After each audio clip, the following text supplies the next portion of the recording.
आज आपण इथे मुलींच्या न्यायासाठी बोलतोय, जी ते सुरक्षित नाही आहेत, तर त्यांना कशी सुरक्षा मिळावी यासाठी बोलतोय.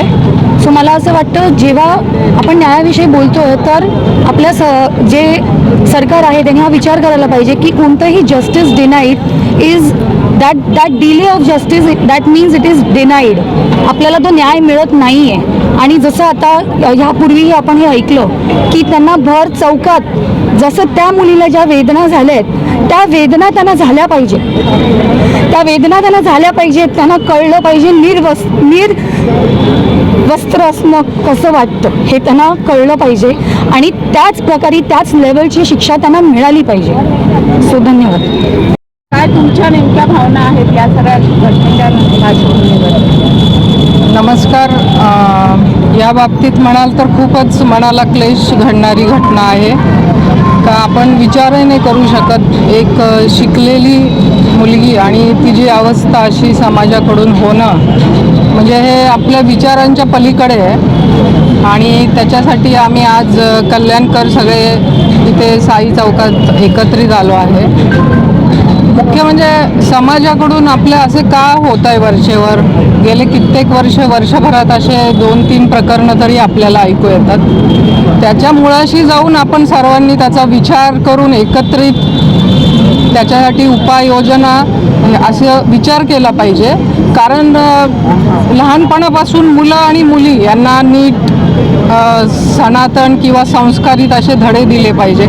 आणि हल्लीच्या मीडिया जो मिसयूज होतो, मीडिया चांगली पण आहे आणि वाईट पण आहे, पण जे यूट्यूब चॅनल्स किंवा काही पण फेसबुक, इंस्टाग्राम किंवा काही पण असे जे लहान मुलांना पाहू नये असे अश्लील व्हिडिओ, सेक्स रिलेटेड प्रॉब्लेम सगळे, म्हणजे ते लहानपणी त्यांची बुद्धी पण नसते, ते बघायचं तरी ते बघितलं जातं. पुढे असे अमानुष घटना घडतात. आणि स्त्री इतकी शिकलेली आहे तर तिला तुम्ही तिचं योग्य स्थान द्याच.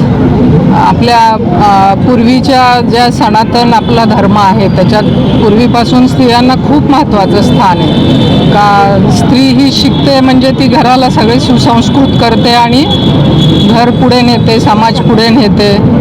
तर तसं तिला प्रत्येक ठिकाणी ती शासनाकडे आमची अशी एक मागणी का नियमात बदल व्हावा आणि ज्यांनी त्या मुलीवर अत्याचार केले अशा नराधमांना भर चौकात त्यांना हातपाय तोडून त्यांना फाशीची शिक्षा द्या आणि निर्वस्त्र करून त्यांना फाशीची शिक्षा द्या.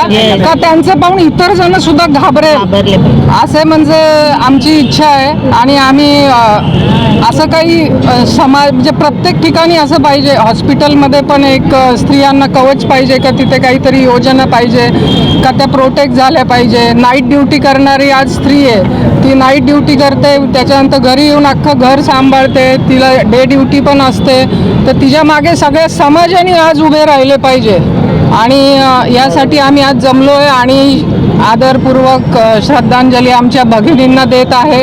येणारं राखी पौर्णिमेचा कार्यक्रम आहे. जसं डॉक्टर प्रशांत सर म्हणाले का खरंच खूप वाईट वाटते का राखी पौर्णिमा आहे आणि आपल्या बहिणी नाही.